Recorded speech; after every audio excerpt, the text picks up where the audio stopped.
నమస్కారం ఘంటారావానికి స్వాగతం. ముందుగా ప్రధాన అంశాలు. లీగల్ యూనివర్సిటీ ఏర్పాటు బిల్లుకు శాసనసభ ఆమోదం. త్వరలో అమరావతిలో నెలకొల్పుతామన్న మంత్రి లోకేష్.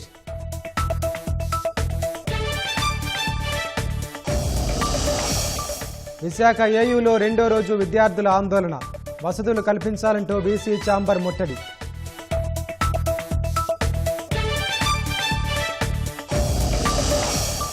అల్పపీడనం నేపథ్యంలో కలెక్టర్లతో హోంమంత్రి సమీక్ష.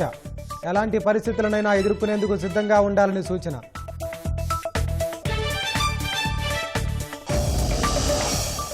చండీగఢ్ ఎయిర్ ఫోర్స్ స్టేషన్లో MiG-21కు తుది వీడ్కోలు.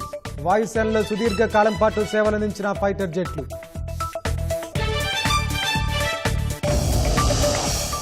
శ్వేత సౌధంలో ట్రంప్తో షహబాజ్ షరీఫ్ అంతర్గత భేటీ. సమావేశానికి మీడియాను అనుమతించలేదని సమాచారం.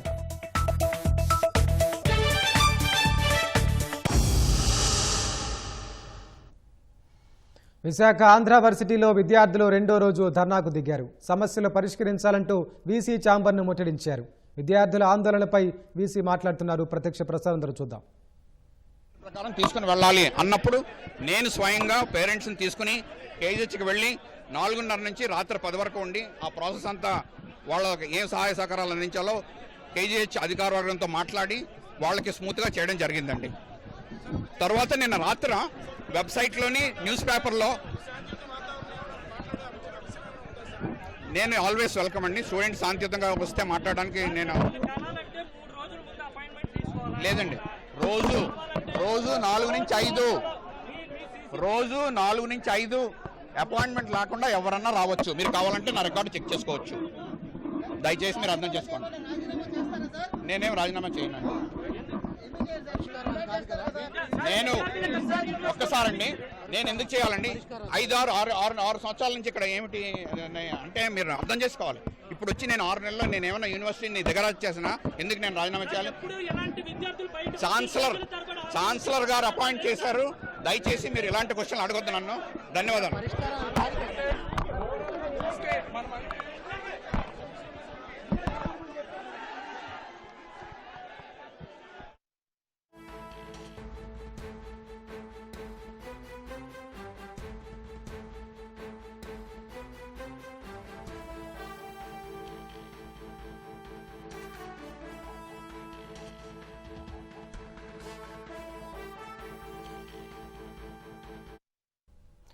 విశాఖ ఆంధ్ర వర్సిటీలో విద్యార్థులు రెండో రోజు ధర్నాకు దిగారు.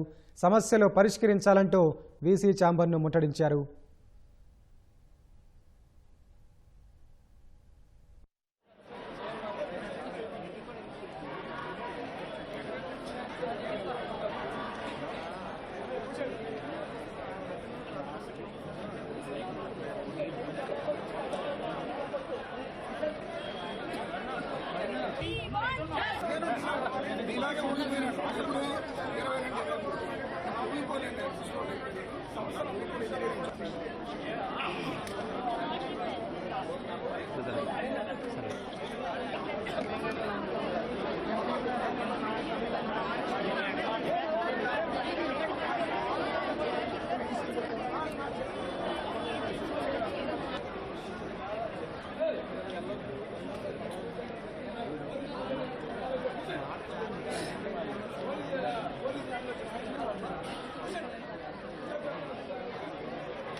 విశాఖ ఆంధ్ర వర్సిటీలో విద్యార్థులు రెండో రోజు ధర్నాకు దిగారు. సమస్యలు పరిష్కరించాలంటూ వీసీ ఛాంబర్ను ముట్టడించారు. దీనికి సంబంధించి అక్కడి నుంచి ప్రత్యక్ష ప్రసారం ద్వారా మా ప్రతినిధి ఆదిపవన్ నుంచి ప్రత్యక్ష ప్రసారం అందిస్తారు. ఆంధ్ర యూనివర్సిటీలో విద్యార్థులు తమ న్యాయమైన డిమాండ్లు పరిష్కరించాలని రిజిస్ట్రార్ కార్యాలయాన్ని ముట్టడించారు. కొద్దిసేపటి క్రితమే Andhra university vice chancellor GP Rajasekhar విద్యార్థులతో మాట్లాడారు. 2 రోజుల్లో ప్రధానమైనటువంటి డిస్పెన్సరీ సమస్యను పరిష్కరిస్తామని చెప్తున్నారు. మరోవైపు ఇతర సమస్యల్ని కూడా కొద్ది రోజుల్లో పరిష్కరిస్తానటువంటి హామీని విద్యార్థులకు ఇచ్చారు. అయితే మరోవైపు విద్యార్థులు గతంలోనే ఒకసారి ఈ విధమైన హామీ ఇచ్చి నెరవేర్చలేదు కాబట్టి ఏ విధమైన నమ్మకం లేనటువంటి అంశాన్ని ప్రస్తావన చేస్తూ తమ నిరసనని యథావిధిగా కొనసాగిస్తున్నారు. మరోవైపు క్యాంపస్లో ఉన్నటువంటి పోలీసులను పంపించి వేయాలనేటువంటి మరో డిమాండ్ కూడా విద్యార్థులు ఇప్పుడు ఆంధ్ర యూనివర్సిటీ యాజమాన్యం ముందు పెట్టడం జరిగింది. ప్రస్తుతం అయితే విద్యార్థులంతా కూడా రిజిస్ట్రార్ కార్యాలయం ముందు కూర్చుని తమ నిరసనని వ్యక్తం చేస్తున్నారు. తమ సమస్యల పరిష్కారానికి ఖచ్చితమైనటువంటి తేదీని తెలియజేసి సమస్యను పరిష్కరించాలనేటువంటి అంశానికి ప్రధానంగా ప్రస్తావిస్తున్నారు. మనం చూడొచ్చు ఆంధ్ర యూనివర్సిటీ విద్యార్థులంతా కూడా ఈ నిరసనని కొనసాగిస్తున్నారు. ప్రస్తుతం అయితే విద్యార్థులతోటి పోలీసు ఉన్నతాధికారులు మాట్లాడుతున్నారు. శాంతియుతంగా తమ ప్రధానమైన సమస్యలు తెలియజేయాలి, ఆంధ్ర యూనివర్సిటీ కూడా వాటిని పరిష్కరిస్తుందనేటువంటి అంశాన్ని కూడా ప్రస్తావన చేశారు. ప్రస్తుతం మనతోటి విద్యార్థులు ఉన్నారు, వారితో మాట్లాడదాం. ఏమంటారు మీరు? ఏం చెప్తారు? ఏం చెప్తారు మీరు? ప్రధాన మీ డిమాండ్లు ఏంటి? మేము మీకు చెప్పమండి. ఏమన్నారు మీరు? మీ డిమాండ్లు ఇంతమంది స్టూడెంట్స్ ఉన్నప్పుడు డిస్పెన్సరీ కాకుండా మినీ హాస్పిటల్ ఉండాలి. ఒక విద్యార్థి బాలికొన్నందుకు మౌలిక సదుపాయాలు గుర్తుకొచ్చాయి. ఇప్పుడు ముందర ఏం చేస్తున్నట్టు ఆ సైన్స్ ప్రిన్సిపల్ 4 రోజులు బాగా చేయకపోతే రాజీనామా చేస్తానన్నాడు. ముందు అతను చేయాలి, తర్వాత వీసీ చేయాలి. ఎందుకంటే ఈ అబ్బాయి స్టేట్ ఫస్ట్ ర్యాంకర్, మనకంట స్టేట్ ఫస్ట్ ర్యాంకర్. అలాంటి విద్యార్థులు మనకున్నారు. తక్షణమే వీసీ ప్రక్షాళన చేసి కొత్త సిటీ ఏర్పరిచి ఆక్సిజన్ సిలిండర్ లేని విశ్వవిద్యాలయం ఎందుకండి? ఎంతో మంది మేధావులను అందించే విశ్వవిద్యాలయంలో ఆక్సిజన్ లేకుండా విద్యార్థి బలికొన్నాడు. ఒక ప్రాణంపై ఆక్సిజన్ ఉండాలి మినిమం. మినీ హాస్పిటల్ ఉండాలి. అంబులెన్స్ లో ఆక్సిజన్ లేదు. ఎక్కడైనా చూసారా? అంబులెన్స్ లో ఆక్సిజన్ లేదు. ఆ అబ్బాయి లాస్ట్ మాట ఏంటి తెలుసా? నాకు ఆక్సిజన్ అన్నట్లేదు. అబ్బాయి లాస్ట్ మాట నాకు ఆక్సిజన్. ఆటోకి అంబులెన్స్ తేడా ఏంటి? ఆక్సిజన్ లేకపోతే మీరు బయట హాస్పిటల్ తీసుకెళ్తారా, డిస్పెన్సరీ తీసుకెళ్తారా? ఏంటి అది ఆక్సిజన్ లేకుండా? డిమాండ్ ఏంటి? ముందు యూనివర్సిటీ ప్రక్షాళన చేయాలి, పాలక మండలిని మార్చాలి. ప్రతిదీ ఇదే పని. పట్టాలు పట్టుకోవాలి, చేతులు ప్లగాలు పట్టుకోవాల్సి వస్తుంది విద్యార్థులు. ఏం చేస్తుంది పాలక మండలి? 100 సంవత్సరాలు యూనివర్సిటీ ఆక్సిజన్ శతాబ్ది ఉత్సవాలు శవాలతో మొదలవుతున్నాయి. ఇదేనా మొత్తం యూనివర్సిటీలో ఉన్నవి రెండు అంబులెన్స్. ఇంత పెద్ద యూనివర్సిటీ మెయింటైన్ చేసిన 2 అంబులెన్సా? ఆ అంబులెన్స్ లో కూడా ఆక్సిజన్ సిలిండర్స్ లేవు, వెయిట్ లేవు. ఎలా? మేము అడుగుతున్న బేసిక్ నీడ్స్, లగ్జరీనెస్ కాదు అడుగుతున్నది. అది బేసిక్ టాబ్లెట్స్, అవి వెయిట్ లేవు. ప్రతి దానికి కూడా ప్రతి సమస్యకి తెచ్చుకొచ్చినా కమిటీలు వేస్తున్నాం అంటున్నారు. కమిటీలు అనేవి పేపర్ మీదే ఉన్నాయి, గ్రౌండ్ లెవెల్లో రాలేదు. యూనివర్సిటీలో ప్రతిదీ సమస్యల నిలయమే. విశ్వవిద్యాలయం అంతా కూడా సమస్యల పుట్ట. దానిని గ్రౌండ్ లెవెల్లో సమస్యలు పరిష్కరించాలి. ఒక డిస్పెన్సరీ కాదు, రీసెర్చ్ డెవలప్మెంట్, ఇన్ఫ్రాస్ట్రక్చర్ ఏది కూడా బాగాలేదు. కమిటీలు అనేవి పేపర్ మీద మాత్రమే ఉన్నాయి, దానికి సమస్యల పరిష్కారం లేదు. ఈయనేమనంటే నేను వచ్చి 6 నెలలు అవుతుంది, 6 నెలల్లో చేసేదేమీ లేదు. శతాబ్ది ఉత్సవాలు కూడా ఘోరం. సరే, ఒక విద్యార్థికి ఏం చెప్దాం అనుకున్నాను, ఈ విశ్వవిద్యాలయానికి గొప్ప గొప్ప నాయకులు, గొప్ప గొప్ప వ్యక్తులు వచ్చారు సార్. ఇప్పుడు ఎందుకు రావట్లేదు? రాకపోవడానికి కారణం ఏంటంటే విద్యార్థులకి యూనివర్సిటీకి మధ్య ఎటువంటి సంబంధం లేదు. కొంచెం కూడా సపోర్ట్ లేకుండా తయారైంది. ఒక ప్రశ్నిస్తే అనదూకుతున్నారు. మొన్న ఇక్కడ ఆంధ్ర యూనివర్సిటీ దగ్గర ఒక గంజాయి మొక్క, 7 గంజాయి మొక్క కోసం ఒక కానిస్టేబుల్ ఒక బైక్ మీద వచ్చి మీరు పట్టేసుకుని నేను తీసుకెళ్తాను. ఒక 4 పట్టుకుంటే మీరు ఆ బండి మీద తీసుకెళ్ళిపోతారా? ఈ రోజు ఒక ప్రశ్నిస్తే ఏకం వ్యాన్లు వేసుకుని వచ్చేసి మమ్మల్ని తీసుకెళ్ళిపోతున్నారు. ఇది ఒక పోలీస్ వ్యవస్థ ఇదే చెప్పేది? పోలీస్ వ్యవస్థ ఇదండి. విద్యార్థుల డిమాండ్ అంటే ఏం లేదు, మేము చెప్పింది ఆయన చేస్తే చాలు. ఫస్ట్ ఆఫ్ ఆల్ ఏంటంటే కనీస వసతులు కూడా ఈ యూనివర్సిటీలో జరుగుతుంది. 100 సంవత్సరాలు అడుగుపెట్టిన కాలంలో ఈ పరిస్థితి జరగడం చాలా దురదృష్టకరం. ఇది రాష్ట్రానికి కాదు, చాలా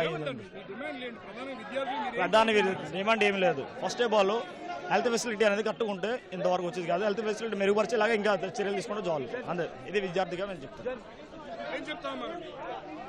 ఇది ఇప్పుడున్న విద్యార్థులు తమ యొక్క డిమాండ్ల గురించి ప్రస్తావిస్తున్నారు. ఇప్పటికే తమ డిమాండ్లన్నీ కూడా ఆంధ్ర యూనివర్సిటీ ముందు చెప్పడం జరిగిందని చెప్తున్నారు. మరోవైపు ఆంధ్ర యూనివర్సిటీ వైస్ ఛాన్సలర్ కూడా ఆచార్య జిపి రాజశేఖర్ కూడా సమస్యల్ని పరిష్కరిస్తాం, ముఖ్యంగా డిస్పెన్సరీ సంబంధించినటువంటి సమస్యను పరిష్కరిస్తామని చెప్పారు. అలాగే దానికి సంబంధించి ఇప్పటికే ఒక నోటిఫికేషన్ని వార్తాపత్రికలకి అందజేశాము. కొద్ది రోజుల్లోనే డిస్పెన్సరీలో సిబ్బంది కానీ ఇతర మౌలిక సదుపాయాలు కూడా రోజుల వ్యవధిలోనే ఏర్పాటు చేస్తామని స్పష్టం చేశారు. అలాగే విద్యార్థులు మాత్రం గతంలో కూడా ఈ తరహా హామీ ఇచ్చారు కానీ నెరవేర్చలేదన్నటువంటి అభిప్రాయం చేస్తున్నారు విద్యార్థులు. వారిని అడుగుతాం, ఏమంటామమ్మా చెప్పండి, ఏం చెప్తారు? ఏమైందమ్మా? అయితే ప్రస్తుతం అయితే ఇక్కడ యూనివర్సిటీ విద్యార్థులంతా కూడా రిజిస్ట్రార్ కార్యాలయం ముందే బైఠాయించి తమ నిరసనని వ్యక్తం చేస్తున్నారు. ప్రధానంగా ఒక డిమాండ్ వ్యక్తపరుస్తున్నారు. ఖచ్చితమైనటువంటి తేదీని తెలియజేసి ఆ తేదీ సమయానికి అన్ని పూర్తి చేయాలి, ప్రధానమైన డిమాండ్ని మౌలిక సదుపాయాలని ఖచ్చితంగా కల్పించాలన్నటువంటి డిమాండ్ని ఆంధ్ర యూనివర్సిటీలో ఉన్న విద్యార్థులు వ్యక్తపరుస్తున్నారు. ఆంధ్ర యూనివర్సిటీ చెందినటువంటి వైస్ ఛాన్సలర్, ఇతర అధ్యాపకులు కూడా 2-3 రోజుల్లోనే ఈ సమస్యను పరిష్కరిస్తాం, ముఖ్యంగా డిస్పెన్సరీ సమస్య మీద దృష్టి పెట్టాం, ఖచ్చితంగా పరిష్కరిస్తామనేటువంటి హామీని కూడా ఆంధ్ర యూనివర్సిటీ చెందినటువంటి అధ్యాపకులు వైస్ ఛాన్సలర్ కూడా ఇవ్వడం జరిగింది. అయితే ప్రస్తుతం విద్యార్థులు మాత్రం ఇచ్చినటువంటి హామీ మీద నమ్మకం లేదు, ఖచ్చితంగా వ్రాతపూర్వకంగా తెలియచేయాలనేటువంటి ప్రధాన డిమాండ్ తోటి ఆంధ్ర యూనివర్సిటీ రిజిస్ట్రార్ కార్యాలయం ముందు కూర్చుని బైఠాయించి తమ నిరసనని వ్యక్తం చేస్తున్నారు. నిరసన కొనసాగుతుంది. మరోవైపు ఎటువంటి అవాంఛనీయ సంఘటనలు జరగకుండా ఉండడం కోసం ఇద్దరు ఏసీపీ అధికారుల నేతృత్వంలో పోలీస్ బందోబస్తు కొనసాగుతోంది. అయితే విద్యార్థులు పోలీసులు పంపించి వేసిన తర్వాత చర్చలు చేస్తామనేటువంటి మరొక అంశాన్ని కూడా ఇక్కడ తెర మీద తీసుకొచ్చారు. ప్రస్తుతం అయితే ఆంధ్ర యూనివర్సిటీలో విద్యార్థులు ఆంధ్ర యూనివర్సిటీ రిజిస్ట్రార్ కార్యాలయం మీద బైఠాయించి తమ నిరసనని కొనసాగిస్తున్నారు. కెమెరా పర్సన్ ఎస్ శ్రీనివాస్తో ఆదిత్య పవన్, విశాఖపట్నం. ధన్యవాదాలు ఆదిత్య పవన్. ఏయూలో దురదృష్టవశాత్తు నిన్న ఓ విద్యార్థి మరణించడం బాధాకరమని మంత్రి లోకేష్ శాసనసభలో ఆవేదన వ్యక్తం చేశారు. విద్యార్థి మృతిని రాజకీయం చేసేందుకు కొందరు ప్రయత్నిస్తున్నారని లోకేష్ అన్నారు. విద్యార్థి సంఘాలు ఆందోళనకు దిగడం సరికాదన్నారు. ఎస్కేయూలో అక్రమాలు జరుగుతున్నాయని ప్రశ్నోత్తరాల సమయంలో సభ్యులు అడిగిన ప్రశ్నలకు ఆయన సమాధానం ఇచ్చారు. అక్రమాలపై విచారణ కమిటీ వేసి బాధ్యులపై చర్యలు తీసుకుంటామన్నారు. వర్సిటీల్లో సమస్యలు పరిష్కరించేందుకు ప్రభుత్వం సిద్ధంగా ఉందని స్పష్టం చేశారు. ఏయూలో ఒక విద్యార్థి ఫిట్స్ వచ్చి చనిపోయాడు అధ్యక్ష. మనం కాపాడుకోలేకపోయాం. అంబులెన్స్ హాస్పిటల్ తీసుకెళ్ళినా ఆ పిల్లడు మనం కాపాడలేకపోయాం. కానీ దాని వెనకాల ఏదో ఉందని కావాలని కొన్ని స్టూడెంట్ యూనియన్స్ అక్కడ పాఠాలు జరగకుండా ఇబ్బంది పెడతాం. చాలా చాలా బాధాకరం అధ్యక్ష. ప్రభుత్వం వినేదానికి సిద్ధంగా ఉంది. తప్పు జరిగితే సరిదిద్దుకునేదానికి కూడా మేము సిద్ధంగా ఉన్నాం. కానీ ఎక్కడైతే ఎలాంటి తప్పు జరగలేదో అక్కడ రాజకీయాలు చేస్తాం కరెక్ట్ కాదని నేను బలంగా నమ్ముతున్నాను అధ్యక్ష.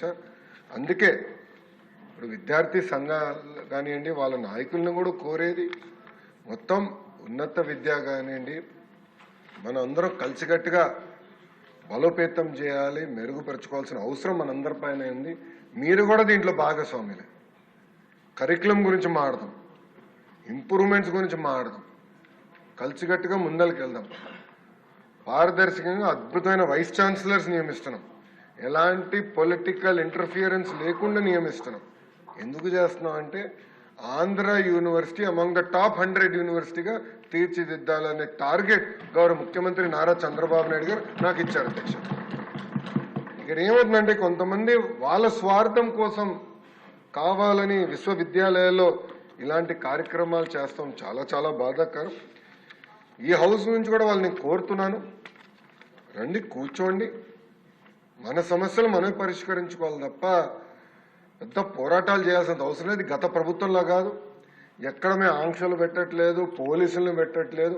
అలా అని కావాలని మన వైస్ ఛాన్సలర్ గారిని ఇబ్బంది పెడతాం కరెక్ట్ కాదు. పిల్లలు చదువుకునే విశ్వవిద్యాలయాల్లో ఈ గొడవలు సృష్టిస్తే కరెక్ట్ కాదని మేము కూడా బలంగా నమ్ముతున్నాం. వాళ్ళకి అప్పీల్ చేస్తున్నా.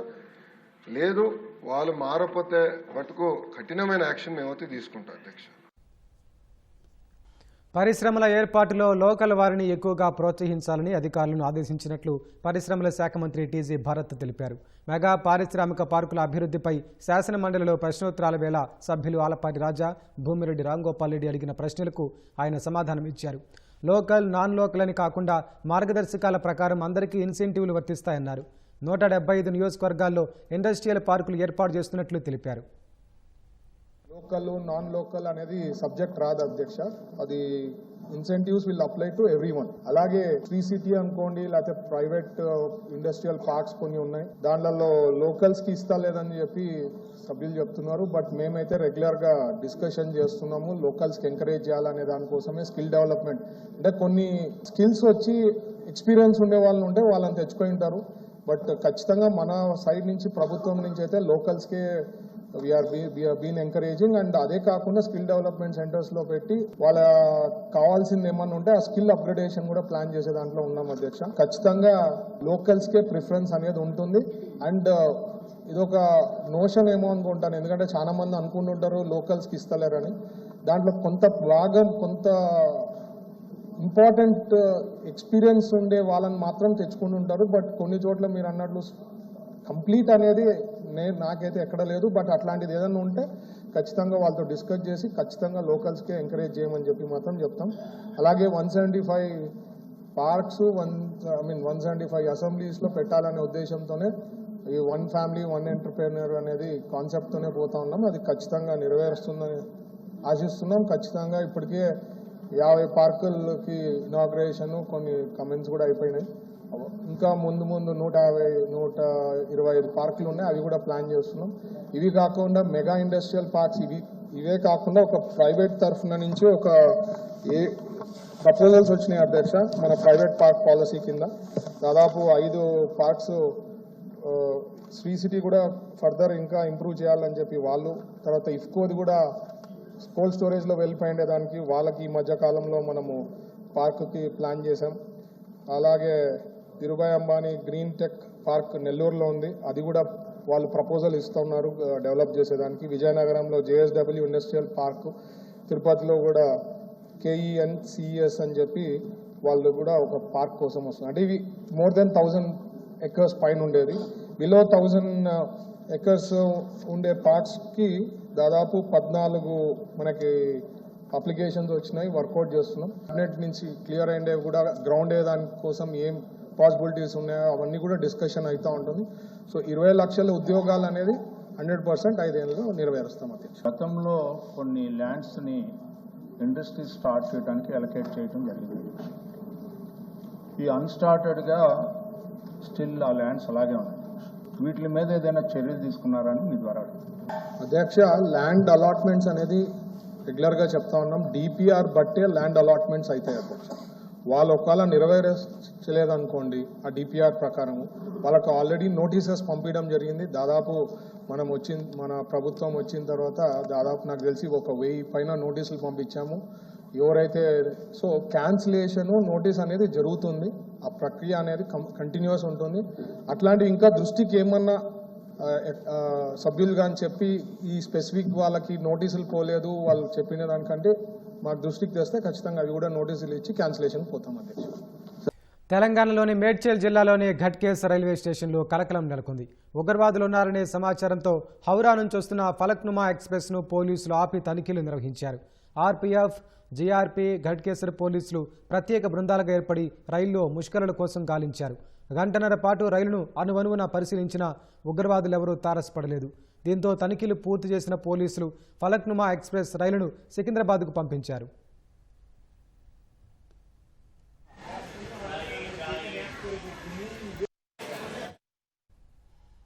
లద్దాఖ్లోని లేహ్ జిల్లాలో వరుసగా 3వ రోజు బంద్ వాతావరణం కనిపిస్తోంది.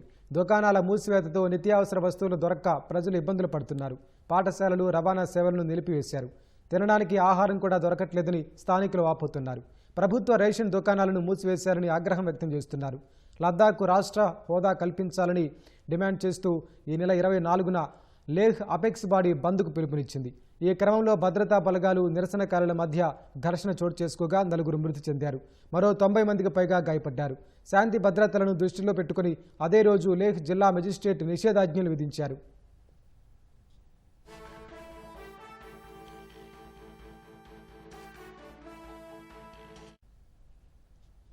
ఔషధాలపై సుంకాలు విధిస్తూ ట్రంప్ నిర్ణయం తీసుకున్నారు. పలు రకాల ఔషధాలపై 100% సుంకాలు విధించే ఎగ్జిక్యూటివ్ ఆర్డర్పై ట్రంప్ సంతకం చేశారు. ఈ నిర్ణయం భారత ఫార్మా రంగంపై ఎలాంటి ప్రభావం చూపుతుందనే అంశాలపై ఫార్మాసిటీ మాజీ డైరెక్టర్ జనరల్ రావి ఉదయభాస్కర్తో మా ప్రతినిధి శ్రీకాంత్ ముఖాముఖి చూద్దాం. అమెరికా అధ్యక్షుడు ట్రంప్ తన సుంకాల పరిధిని విస్తృతం చేసుకుంటూ పోతున్నాడు. ఇప్పటివరకు కొన్ని రంగాలపైన సుంకాలు విధించిన ట్రంప్ తాజాగా ఫార్మా రంగం పైన కూడా సుంకాలు విధిస్తూ ప్రకటన జారీ చేశాడు. ఇది ఏకంగా 100% విధిస్తున్నట్టు కూడా ప్రకటించారు. అయితే ప్రస్తుతం ఫార్మా రంగంలో వేటిపైన ఈ ట్రంప్ సుంకాల ప్రభావం ఉంటుందని తెలుసుకోవడానికి ఫార్మాక్సిల్ మాజీ డైరెక్టర్ జనరల్ రావి ఉదయభాస్కర్ గారు ఉన్నారు. ఆయన అడిగి మరో తెలుసుకున్నాం. నమస్కారం సార్. నమస్కారం అండి. సార్, ఇప్పుడు ఇప్పటివరకు ఫార్మా రంగానికి మినహాయింపునిస్తూ వచ్చిన ట్రంప్ తాజాగా వీటిపైన కూడా 100% సుంకాలు విధిస్తున్నామని చెప్పి ప్రకటించారు. ఈ మేరకు ఎగ్జిక్యూటివ్ ఆర్డర్ కూడా విడుదల చేసినట్టు వార్తలను బట్టి తెలుస్తుంది. ఇది ఎలాంటి ప్రభావం చూపించింది సార్? ఎందుకంటే ఫార్మా అంటే చాలా రకాల ఉంటుంది, అందులో ప్రతి రంగంలోనూ వివిధ అంశాలు ఉన్నట్టు కూడా ఫార్మాలోనూ కూడా విభిన్న అంశాలు ఉంటాయి కదా, విభిన్న ప్రొడక్ట్స్ ఉంటాయి కదా. వేటిపైన ప్రభావం చూపించవచ్చు ప్రధానంగా? బేసిక్గా అండి, అంటే ట్రంప్ నిన్న మాట్లాడింది రేపు ఏం మాట్లాడతాడో తెలియదు ఆయన. ఇది కరెక్ట్. సో ఆయన, నేను ముందు నుంచి చెప్తున్నాను, లాస్ట్ 8 months నుంచి కూడా, ఈజ్ వెరీ ఇన్కన్సిస్టెంట్, అన్ప్రిడిక్టబుల్. ఆయన ఏం చెప్తాడనేది ఏమంటాడనేది కూడా తెలియదు. దాని మీద ఇప్పుడు అతను ఇచ్చిన ఎగ్జిక్యూటివ్ ఆర్డర్లో బేసిక్గా ఏం చెప్తున్నారంటే, అంటే మనం కొంత వెయిట్ చేయాలి. ఆయన ఏం చెప్తున్నారంటే, ఇప్పుడు బ్రాండెడ్ డ్రగ్స్ కానీ పేటెంటెడ్ డ్రగ్స్ కానీ ఇంపోర్ట్స్ మీద 100% టారిఫ్స్ వేస్తాను 1st October 2025 నుంచి అంటున్నారు.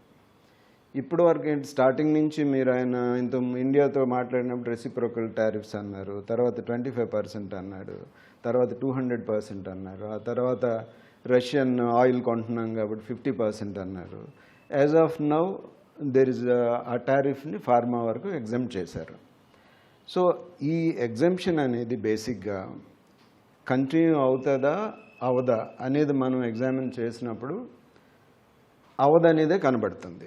అది basic plain reading of the executive order. But October 1st నుంచి ఇంప్లిమెంట్ చేస్తామని అంటుంటే ఆ ఎగ్జెంప్షన్స్ అనేవి ఉండవేమో అనేది ఉంది. ఇక మనం భారతదేశం వరకు వస్తే మనం దాదాపుగా 10 బిలియన్ లోపే మనం ఎక్స్పోర్ట్ చేస్తున్నాము అమెరికాకి. ప్రిడామినెంట్లీ మనం జనరిక్ ప్లేయర్స్, అంటే జనరిక్ డ్రగ్స్ తయారు చేస్తాం మనం. ఇప్పుడు ఆయన అనేది బ్రాండెడ్ పేటెంట్ డ్రగ్స్ అంటున్నారు. నేను అనుకోవడం ఏంటంటే, మనకి ఇమీడియట్గా సీరియస్ ఇంపాక్ట్ పడుతుందని అనుకోవట్లేదు. కానీ ఒకవేళ ఈ October 1st నుంచి ఫార్మా మీద ఉన్న ఎగ్జెంప్షన్స్ కనుక తొలగిస్తే ఈవెన్ 50% గతంలో ఇప్పుడు ఇండియాలో ఇండియన్ ప్రోడక్ట్స్, డిఫరెంట్ ప్రోడక్ట్స్ మీద, డిఫరెంట్ కమోడిటీస్ మీద అతను వేస్తున్న ఇంపోర్ట్ డ్యూటీ 50% వేసినా కానీ భారతదేశానికి నష్టం జరుగుతుంది. బట్ ఇప్పుడు అతను ఇచ్చిన ఆర్డర్ని మీరు కనుక చదివితే నాకు పెద్ద ఎఫెక్ట్ ఉంటుందని నేను అనుకోవట్లేదు. ఓకే సార్, అయితే ఒక చిన్న తేడా చెప్పండి సార్. అంటే బ్రాండెడ్, పేటెంట్, జనరిక్, మనం ప్రధానంగా జనరిక్ మెడిసిన్ ప్రొడక్షన్ చేస్తాము, అమెరికాకి ఎగుమతి చేస్తాం అంటున్నారు కదా. వీటి మధ్య అసలు ఏంటి branded, patent, generic medicines? Patented medicine అంటే ఒక కంపెనీ దాన్ని డెవలప్ చేసి పేటెంట్ చేసి వాళ్ళు ఒక్కలే చేస్తారు, లేదంటే వాళ్ళు ఎక్స్క్లూజివ్ మార్కెటింగ్ చేస్తారు వాళ్ళు, లేకపోతే ఇంకొకరిని చేయమన్నారు. అది పేటెంటెడ్ మెడిసిన్. ఎవరు పడితే వాళ్ళు తయారు చేసుకోవడానికి లేదు. 2 బ్రాండెడ్ జనరిక్స్, అంటే మన ఇండియన్ కంటెస్ట్లో మొత్తం మారిపోద్ది. ఎందుకంటే మనం జనరిక్ డ్రగ్స్ చేస్తున్నా కానీ జనరిక్ నేమ్ తోటి ఉండదు. మనం ఈవెన్ జనరిక్ డ్రగ్ కూడా ఒక బ్రాండ్ నేమ్ పెడతాం. ఇప్పుడు ఈ ఆర్డర్లో బ్రాండెడ్ డ్రగ్స్ అంటే క్లారిటీ నాకైతే కనబట్లేదు. ఒరిజినేటర్ జనరిక్స్ని బ్రాండెడ్ జనరిక్స్ అని కూడా అంటారు. ఇవి బ్రాండెడ్ జనరిక్స్ అనుకోవాలా లేకపోతే జనరిక్స్ అనుకోవాలా అనేది అంత కొంత కన్ఫ్యూజన్ ఉంది. అందుకే ఏంటంటే అతను మాట్లాడే దానిలో మనం ఇండియా ప్రిడామినెంట్లీ, అంటే మనం ఆల్మోస్ట్ 99% మనం ఎక్స్పోర్ట్ చేసి జనరిక్ డ్రగ్సే. డొనాల్డ్ ట్రంప్ ఫోకస్ నేను అనుకోవడం, ఎందుకనంటే మన ఇండియా నుంచి $10 బిలియన్ ఇంపోర్ట్ చేసుకుంటున్నారు. But America is a huge market. అమెరికాకి ప్రపంచం నుంచి వచ్చే డ్రగ్స్ బేసిక్గా యూరప్ కానీ లేకపోతే బ్రిటన్ కానీ సమ్ అదర్ డెవలప్డ్ కంట్రీస్ చాలా పేటెంటెడ్ మెడిసిన్సే ఎక్కువ వస్తున్నాయి. అవి చాలా కాస్ట్, దాదాపుగా 2000-3000% కూడా మన దాని మీద ఎక్కువ ఉంటుంది. సో అతను ఫోకస్ ఏంటంటే అమెరికన్ పీపుల్ ఎక్కువ ప్రైస్ పే చేస్తున్నారు, అది వాళ్ళ హెల్త్ కేర్ సిస్టమ్ మీద ఎఫెక్ట్ పడుతుంది అనేది అతని ఆలోచన.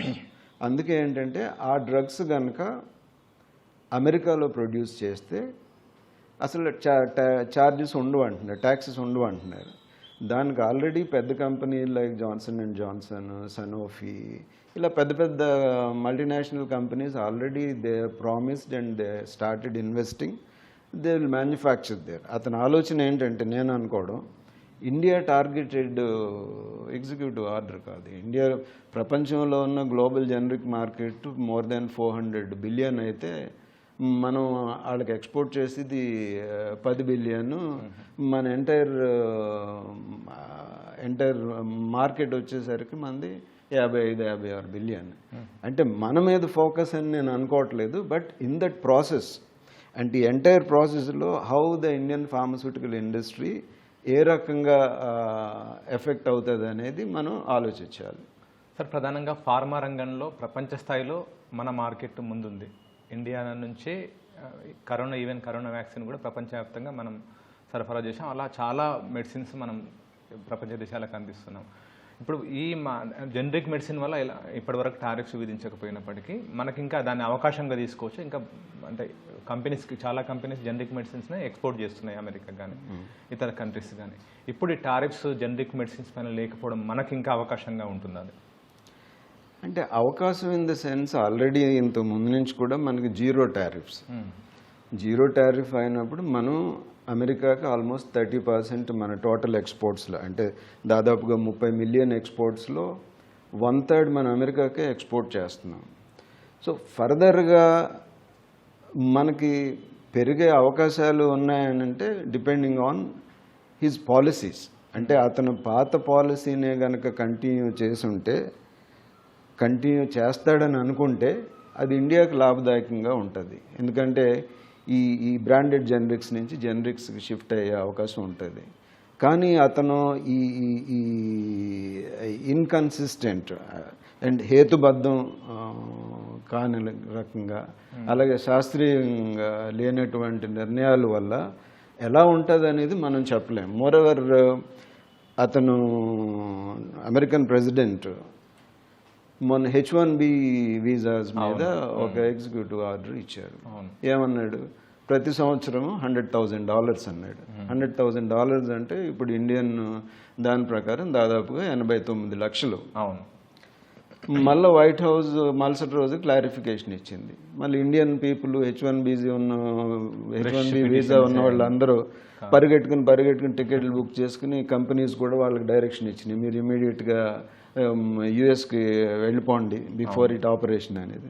నెక్స్ట్ డే మళ్ళీ వైట్ హౌస్ క్లారిఫికేషన్ ఇచ్చింది, ఇది ఇలా కాదు, ఇది 1 టైము అన్నాడు. మళ్ళీ ఇంకో క్లారిఫికేషన్ ఏమి ఇచ్చారు, ఆల్రెడీ సబ్మిట్ చేసిన వాళ్ళు ఆల్రెడీ ఇక్కడ ఉన్న వాళ్ళకి అప్లికేబుల్ కాదు. అటువంటి అంటే I'm seeing for the first time unpredictable. ఆయన ఏం మాట్లాడతాడో ఆయనకే తెలియనప్పుడు ఆయన మాట్లాడిన ప్రతి దాని మీద మనం మాట్లాడడం అనేది కూడా కరెక్ట్ కాదేమో అని నాకు అనిపిస్తుంది. అవును సార్. అయితే ఇప్పుడు ప్రతి రంగంలోనూ అమెరికా డామినేట్ చేయాలని చూస్తుంది. ఆ మేరకు టారిఫ్స్ విధిస్తుంది, అటు చైనా పైన కానీ ఇటు భారత్ పైన అయితే ఇంకా 25%, అదనంగా రష్యా నుంచి అని 50%. ఫార్మా రంగాన్ని ఎందుకు టచ్ చేయట్లేదు సార్? ఎందుకంటే భారత్ని అన్ని రకాలుగా ఇబ్బంది పెట్టాలి, ఈవెన్ H1Bకి సంబంధించి కూడా భారత్నే ఇబ్బంది పెట్టాలని కొంచెం ఆలోచనతోనే ఈ విధమైన H1B ఫీజు అని చెప్పి అట్లా పెంచారు. ఈవెన్ ఫార్మా రంగాన్ని మాత్రం ఇప్పటివరకు టచ్ చేయలేదు. ఎందుకు ఆయన దాన్ని దృష్టిలో? ఫార్మా రంగాన్ని బేసిక్గా టచ్ చేయకపోవడానికి కారణం ఏంటంటే మన వల్ల వాళ్ళ హెల్త్ కేర్ ఎక్స్పెన్సెస్ బాగా తగ్గుతున్నాయి. కొన్ని ట్రిలియన్స్ ఆఫ్ US$ వాళ్ళ హెల్త్ కేర్ సిస్టంలో వాళ్ళు సేవ్ చేసుకోగలుగుతున్నారు. సో అక్కడ అమ్మే జనరిక్స్లో కూడా మనమే బిగ్గెస్ట్ ప్లేయర్. సో వాళ్ళ ప్రజలకు ఉపయోగపడుతుంది, వాళ్ళ ప్రజలు తక్కువ రేటుకి మన దగ్గర కొనుక్కుంటున్నారు. ఆ ఉద్దేశంతో అతను టచ్ చేయలేదు. కాకపోతే ఈ టారిఫ్స్ అనేవి ఏంటంటే మనం వాళ్ళకి 10% ఛార్జ్ చేస్తున్నాం కాబట్టి అతను రెసిప్రోకల్ అని మొదలుపెట్టాడు. మేము కూడా 10% వేస్తాం అనేది. ఇప్పటివరకు 0 అది. అది ఆ 10% అలా పోయి 20% అయింది, 25% అయింది, 50% అయింది, ఒకసారి ఏమో 200% అన్నాడు, ఇప్పుడేమో 100% అంటున్నారు. అది ఇండియాకా కాదా అనేది మనం చెప్పలేం. But one thing I can say, ఈరోజు పరిస్థితులను బట్టి మన ఇండియన్ ఫార్మస్యూటికల్ ఇండస్ట్రీ ఉన్న క్యాపబిలిటీసు, కెపాసిటీసు, నైపుణ్యత, కాస్టింగు, మనకు ఆల్టర్నేటివ్ లేదు. ఓకే, ఆ ఆల్టర్నేటివ్ లేదు కాబట్టి మనం ఈ సిచ్యువేషన్ని చైనా వాళ్ళు ఎలాగా బార్గెయిన్ చేస్తున్నారు, ఎలా ఉపయోగించుకుంటున్నారో మనం కూడా అదే రకంగా మన స్ట్రెంగ్త్ని బేస్ అయ్యి మన ఆర్గ్యుమెంట్, మన డిస్కషన్స్ ఉండాలి. సో మనం స్టార్టింగ్ నుంచి కూడా ఏంటంటే మనం ఏమి మాట్లాడకుండా ఉన్నాం. అతను ఏది చెప్తే దానికి more or less not only trade, political issues కానీ చాలా ఇష్యూస్లో అమెరికా ఏది చెప్తే అది వింటున్నట్టుగానే మనం ఉన్నాం. సో అతను ఈరోజు ఏంటంటే ఇండియా అమెరికా ఏది చెప్తే అది అంతా వినాలి అన్న దానిలో ఉన్నాడు. ఇప్పుడు అమెరికా మానేమంటేనే మనం ఇరాన్ నుంచి ఆయిల్ కొనడం మానేసాం. ఇరాన్ నుంచి ఆయిల్ కొన్న అతని మాట వినే, అతని ఇన్ ద సెన్స్ యుఎస్ మాట విని ఇప్పుడు మనం రష్యా దగ్గర కొంటున్నాం. రష్యా దగ్గర కొంటే దాని మీద టారిఫ్ అండి. మరి మనం ఎవరి దగ్గర కొనాలి ఆయిల్ అంటే ఆయన చెప్పిన దగ్గర ఎలాగా కొంటాం. అలాగే ఏంటంటే ఇప్పుడు అంటే మనం వాట్ ఐ ఫీల్, మనం ఒక 6-7 నెలలు లేటుగా అతన్ని కొంచెం ఎదుర్కోవడం మొదలుపెట్టామని మనం అనిపిస్తుంది. ఎందుకంటే యుఎస్ ఒకవేళ అక్కడ అతను మందులు తయారు చేయాలని అన్నా 87% ఆఫ్ ద కాంపోనెంట్స్ యూజ్డ్ అంటే ఏపీఐస్ కానీ ఇంకోటి కానీ మెషిన్ బయట నుంచి ఇంపోర్ట్ చేసుకోవాలి. చైనా నుంచా, లేకపోతే ఇండియా నుంచా, యూరప్ నుంచా, డిఫరెంట్ కంట్రీస్ నుంచి. ఆ పరిస్థితి ఉన్నప్పుడు ప్రపంచంలో చిన్న చిన్న దేశాలు కూడా అతను టారిఫ్ అనగానే మేము వేస్తామని చెప్పి, అతనితో బిగ్గెస్ట్ ట్రేడర్ మెక్సికో ఉంది, మెక్సికో వాళ్ళు కూడా అతని మీద నువ్వు వేస్తే మేము వేస్తామన్నారు. జపాన్ ఉంది, జపాన్ మీరు వేస్తే మేము వేస్తామన్నారు. మనం ఎందుకు అది మిస్ అయ్యామనేది నాకు ఐ డోంట్ అండర్స్టాండ్.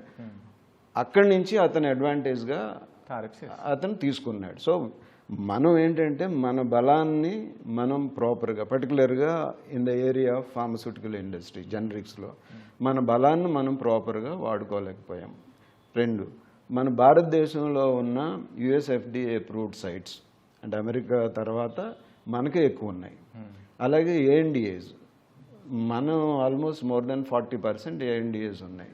మన ఇండియన్ కంపెనీస్ దాదాపుగా 7-8 కంపెనీలు టాప్ 20 గ్లోబల్ జనరిక్ కంపెనీస్లో ఉన్నాయి. ఇంత స్ట్రెంగ్త్ ఉండి మన మీద వాళ్ళు ఆధారపడి ఉన్నారనడానికి చాలా ఆర్గ్యుమెంట్స్ ఉన్నాయి, ఎవిడెన్సెస్ ఉన్నాయి. ఇన్ని ఉన్నప్పుడు మనం దాన్ని వాడుకోలేకపోయాం.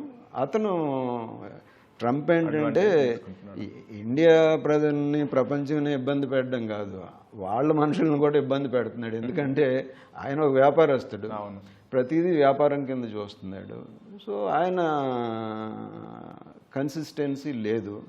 సో ఆయన యాక్షన్స్ మీద మనం అంటే అన్ఫార్చునేట్లీ ప్రపంచంలో బిగ్గెస్ట్ పవర్ కాబట్టి ఎకనామికల్లీ, మిలిటరీ అన్నట్లోని బుల్డోజ్ చేస్తున్నాడని బుల్లియింగ్ చేస్తున్నాడు. దానికి చాలామంది దాసోహం అవుతున్నారు. మనం చాలా లేట్గా రెస్పాండ్ అయింది. మొన్న యుఎన్ జనరల్ అసెంబ్లీలో కూడా he's telling that India Pakistan వారు నేనే ఆపానంట. ఇప్పుడు మనం వీఆర్ ఇన్ కన్ఫ్యూజన్, అసలు అతను చెప్పేది రైటా ఏంటి అనేది. సో ఆ రకంగా అతను మాట్లాడుతున్నప్పుడు నిలువరించలేము.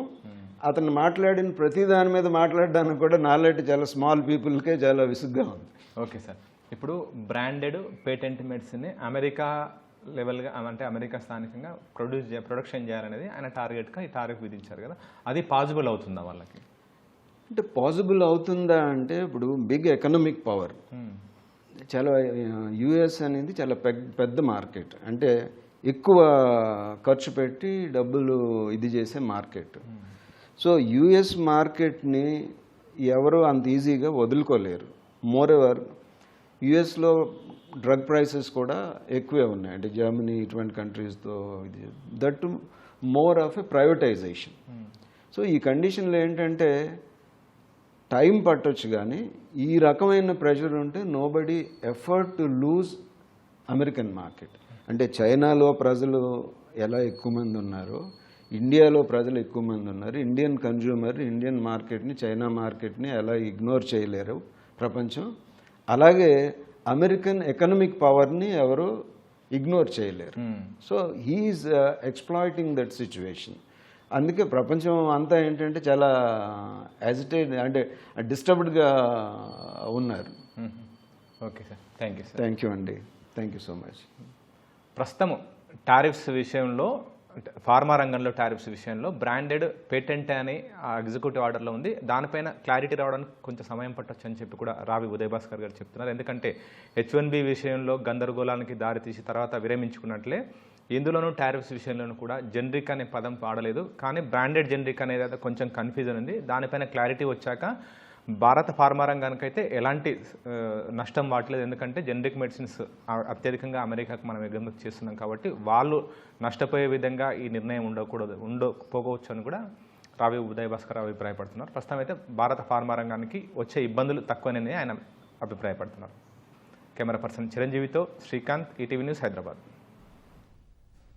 తిరుమల శ్రీవారిని సుప్రీంకోర్టు విశ్రాంత ప్రధాన న్యాయమూర్తి జస్టిస్ ఎన్వి రమణ దర్శించుకున్నారు. వీఐపీ ప్రారంభ విరామ దర్శన సమయంలో కుటుంబ సభ్యులతో కలిసి ఆయన స్వామివారి సేవలో పాల్గొన్నారు.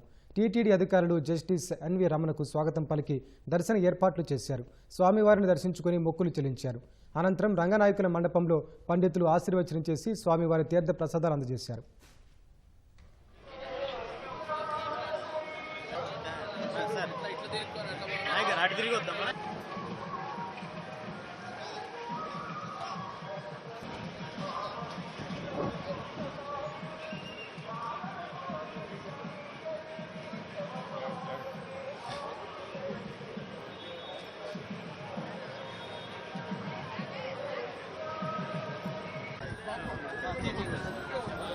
లైవ్లో వచ్చాడు.